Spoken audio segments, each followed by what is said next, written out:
All right, Scott, are you ready to survive the Endzone? I'm ready. But we have prepared ourselves for our chance to make things right. For a whole lot more videos like this one, check out our channel, give us a like, and subscribe.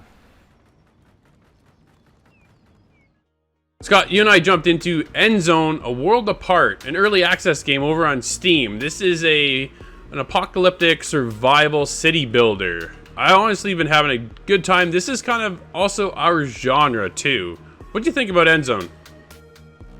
Yeah, so we've gone through a few of the similar titles, but there's something about Endzone that I actually really enjoy, and I think it kind of puts it aside from the other games we've played. Sure. I'm not sure exactly what it is, though. The view of it is quite unique.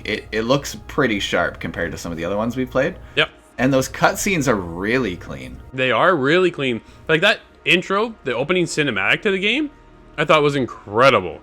Dude, that kind of set the bar and the tone of the game moving forward. Oh, yeah. And the fact that it's only early access, too. Like, this is just the beginning stages of Endzone, A World Apart. So, to get that presentation and polish right off the hop, you kind of get this feeling of hope moving forward, that you can do this. You can survive and build your community and stuff. And then you get into the game. And recently, you and I played Surviving the Aftermath over on the Xbox, and I kind of had that sense of the same feeling.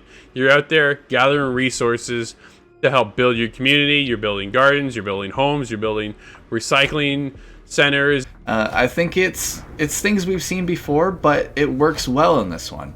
You don't have to assign this resource chains into this resources. It's all just handled by what buildings are created. So I like that. It's kind of a little bit simplified, but it's such a complicated thing. But now that we're veterans of this kind of genre, now like I understand what I'm looking at, and this one's more methodical growth. It's more of an optimistic kind of thing, less about combating kind of the wasteland that's still going. More of a rebuilding kind of thing, and maybe we'll see some more hostilities being added to the game as time goes on. It is always being added to, and the developers are, good about posting patch notes and things like that.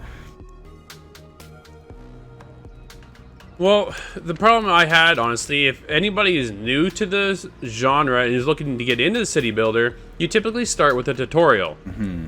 But the biggest problem with the game is that the tutorial is so limited for information. It basically just presents you with a task of options to do. That, okay, you need to do this, you need to get this resource, you need to get this building set up. But it doesn't explain what part of the menu you need to go to. It doesn't explain why you need to go there, and it doesn't explain to you how to find all these resources. So to get started, I was a little lost in the sense of, I don't know the menu system. Like, I just jumped into this game. So you go to a tutorial that you can then understand, build an understanding of where you need to get all these items and the menus, and build your knowledge of the game moving forward, so that when you do jump into the actual campaign, you know what you're doing, what you're looking for. But the tutorial did not explain any of that whatsoever, and I found that honestly really frustrating. Yeah, it would have done a lot better to kind of give you an explanation on what you're doing, or put arrows on the screen, highlight buttons. That kind of thing didn't really happen. It just gives you a direction. Establish food, but it doesn't tell you the systems ever how much food a certain thing will create per minute or per hour or whatever. There's no kind of math to assess what you need to build to sustain a group of 20 people or 40 people. When you get up to 100 people in these settlements, everything happens so quickly that it's hard to tell, if I'm actually building in the proper direction. It's kind of easy to establish food and water for everybody until they become comfortable with that, procreate, and now you have double the population you had before. It's very hard to manage that exponential growth. But there's a lot of fun in it, and that's where the game lies, in the later sections when you're going out for expeditions or setting up power or some of these more advanced things. It gives you more of that classical city builder feeling, where I'm not just throwing together scrap in a pile. Now I'm kind of planning where my streets are in more of a city skylines kind of sense. I like that. It kind of is more angled towards the casual and creative person instead of the survival hard, playthrough. Scott, as fans of the city building genre, how did you feel about Endzone: A World Apart?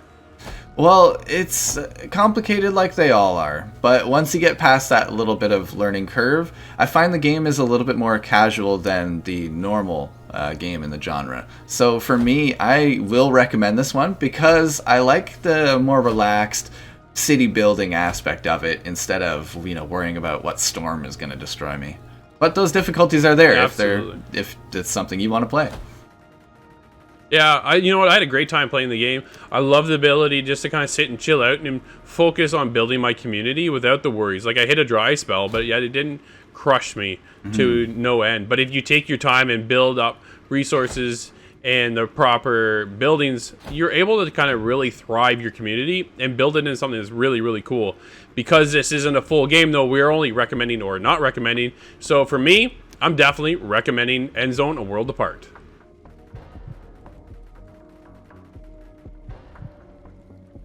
Endzone: A World Apart is a fun and rewarding city builder, easy to sink a lot of hours into.